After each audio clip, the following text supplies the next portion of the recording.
Good morning everybody and welcome to this week's Headmaster's blog. It's Friday the 27th of January and today it's World Holocaust Day, which I shall come on to in a few minutes time. Prior to which I will start on a very positive note because we are hugely excited here at Kingswood House about the forthcoming production of Joseph and the Technicolor Dreamcoat, which takes place at the Adrian Mann Theatre in Escott College on Thursday and Friday evenings of next week.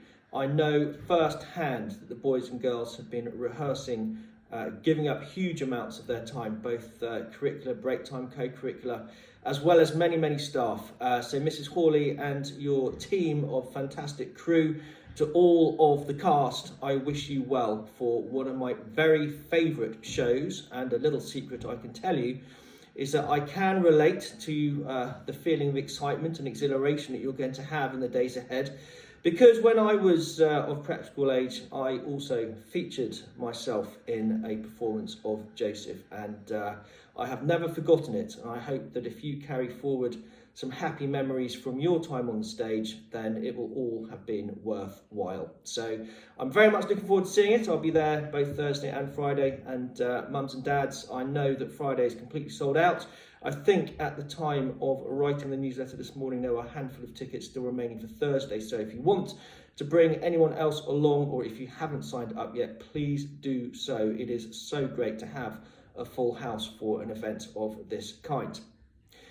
So today is World Holocaust Memorial Day. And of course, it falls to us as educators to try and make sure that we instill the right culture, the right values, so that the young people of today grow up into global citizens and carry forward an understanding, strong moral compass, and perhaps importantly, the ingredients of strength of character, an ability not to follow the crowd, to take the path less trodden. And of course, these are characteristics that at school we try and envisage and impart via the Kingswood House way, with our core values being respect, tolerance and endeavour. We are a school where we pride ourselves that people can be themselves and they are judged very much on their individual merits. We are patient, we are kind and we are universally respectful. And I think that our parents do a fantastic job of reinforcing exactly that currency at home. It falls, of course, to us to try and explain equally to the boys and girls about the horrors of the past. We cannot shy away from that duty. We have to make sure that we explain to them what's happened, try and explain why it happened, that it involved everyday citizens, and that they are, of course, confined now to the horrors of their crimes in history. And all we can do is educate, remember, reflect, and make sure that that duty of prevention is better than cure remains incredibly viable moving forward, so that hopefully we can never see the like again. And I'm going to read, if you will bear with me for a minute or two, a statement from Lord Pickles, who is the Special Envoy for Post-Holocaust Issues and co-chaired the UK Holocaust Foundation. And I think that in his statement he made some very valid points, so I'm just going to share those with you. A chilling fact about the Holocaust is that it could never have taken place without the willing participation of millions of ordinary people.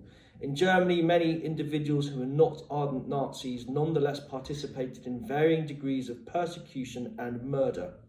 There's no better example than the ordinary men of the Reserve Police Battalion 101, 500 policemen, mostly from Hamburg, who were too old for conscription in the army, people who had been professional police officers, businessmen, dock workers, truck drivers, construction workers, waiters, pharmacists, teachers. Only a minority were members of the Nazi Party and only a few belonged to the SS. Yet, during their stay in Poland, these ordinary people participated in the shootings or the transport to the Treblinka gas chambers of at least 83,000 Jews. Other ordinary people were witnesses. Many cheered on the active participation of persecution and violence. Sadly, most ordinary people just remained silent. Responsibility does not rest with the Nazi leadership alone. Responsibility equally for later genocides in Cambodia, Rwanda, Srebrenica and Darfur does not rest solely on leadership who incited hatred and violence. Ordinary people bear responsibility too. And for some, that responsibility is for the most appalling crimes against fellow humanity. For others, it's the responsibility of failing to act, failing to stand up and be counted. Thankfully, there have also been men and women who are and have been willing to stand up against hatred. Ordinary men and women who have often showed extraordinary bravery to save the Jews. Their selfless acts demonstrate the best of humanity. The Holocaust and subsequent genocide show that ordinary people have choices. It falls to us to ensure that the choices we make today and tomorrow ensure a world without genocide. And I think from my point of view as an educator, it remains more important than ever to be appreciative of the things that we often take for granted here in the UK. The empowerment of freedom of speech and freedom of demonstrable actions. These involve making choices, and we have to explain to the boys and girls that accountability for one's choices and actions starts when they are a child. It's my aspiration here at the school for all boys and girls to have courage in their convictions, to stand up for what is right, and to not be afraid to take the path less trodden. Strength of character, tolerance of others, and kindness are the ingredients, I believe, for a peaceful world, and that journey starts here at the school, reinforced by you at home. We'll move on to mentions in dispatches for this week. Well done to Abdur Rahman for great phonetic awareness. All of Year 1 braving the cold to complete their PE and games whilst exams have been going on. They had to do it outside. They should be really proud of their endeavours. Well done to Yarrick for his excellent maths work, and to all of Year 3 who really got into character for the Victorian Day. There's some great pictures in the newsletter. Well done to Matt V, asking lots of thoughtful questions on the Year 4 trip to Kew Gardens. Leonardo Angelis for some great English work in Year 5. He's moved up a group and settled in very quickly. Well done to Torin, always acting with integrity with his classmates. Eleanor French is settling in really well, made lots of friends and enjoying life, says Mr. Clark. Hugo Hawksey, Josh Graham, Cyril Brockett Deakins and Dominic have been diligent class librarians, reports Madame Swift. Well done to all of Year 6 who apparently are extremely punctual with their history prep being handed in. And another nomination here for Dominic. Wow, enthusiasm and great contributions to music. Well done, what a stellar week you've had. Max Kenner, Reese Bishop and Dolly Morris showing good positivity around the school, reports Mr. Barrett, and Henry Shern continuing to be helpful in class. Enzo Barretta Polaro, well done for learning Hey Jude. And Chris King, great work in PE and PSHE with some thoughtful answers. And Angus Vincent, upon his return to school, doing extremely well with Year 7 maths statistics. Freddie Taylor, good to see a nomination for you, Freddie. Really good engagement and enthusiasm towards a personal project, says Mr. Cowie.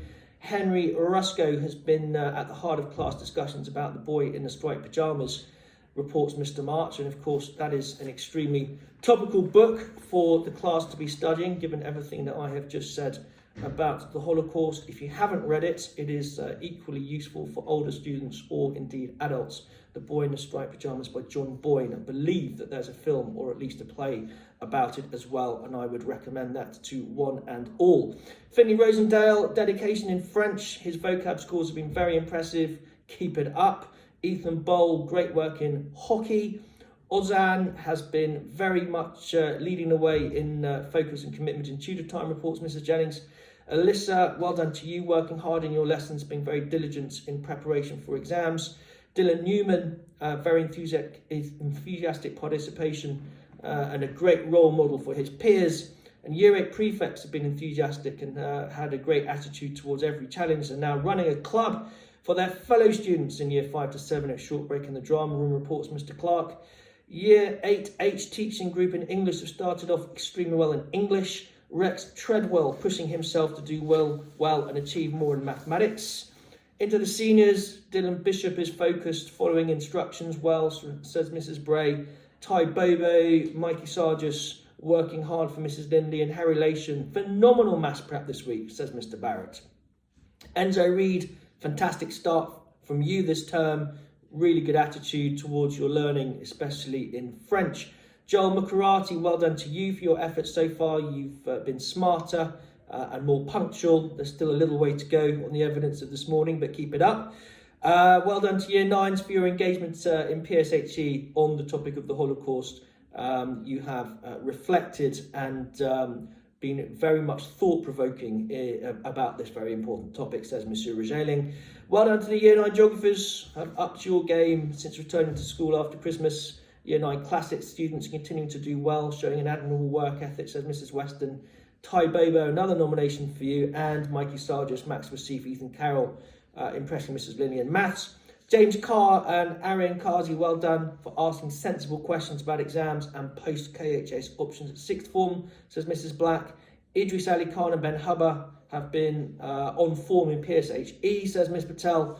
And Owen Courtney, a special mention to you for qualifying for the English Gymnastics Championships in Telford next month in under 16s. We wish you well for that, Owen, and please do get Mum to take some photos of you in action. Well done to Yassine Ali Khan, again working hard in mathematics, and all of the Year 11s, Mrs. Hornstetter and Mrs. Weston, are very pleased with your calmness, your sensible, mature approach to exams, which is a very good sign, of course, for the summer. And in particular, Mrs. Weston is impressed with Jack Bunya Ames, who has got a major role in the play, but also remained on top of his schoolwork. Mrs. Black, extremely pleased with the science enrichment so far this term. She reports that her team have tested the zombie shelters and everybody has shown a lot of creativity and engineering skill. Mr. Sikdeo would like to add his thanks to the Year 11s for showing focus during their mocks. And of course, what's really important now is that you look at those results and you think, okay, I'm not going to be complacent if I've done well. And if I haven't done well, then I'm not going to get depressed about it. I'm going to roll up my sleeves and I'm going to work incredibly hard between now and May and make sure that I put things right. And I know that all the teachers have got plans for you. So it's about now making the most of the time that is left and absolutely making sure that you redouble your efforts so that you can achieve your potential in the summer. So that rounds up a busy week here at school. I am genuinely really excited about seeing Joseph at the Adrian Mount Theatre on Thursday and Friday. I'm really buzzing for all of the boys and girls. They have worked so hard, Mrs. Hawley, Mr. Lordy and the team as well. This is a genuine whole school showcase of how we work together as a team. I very much look forward to seeing you there. And in the meantime, I wish you a very relaxing and restful weekend.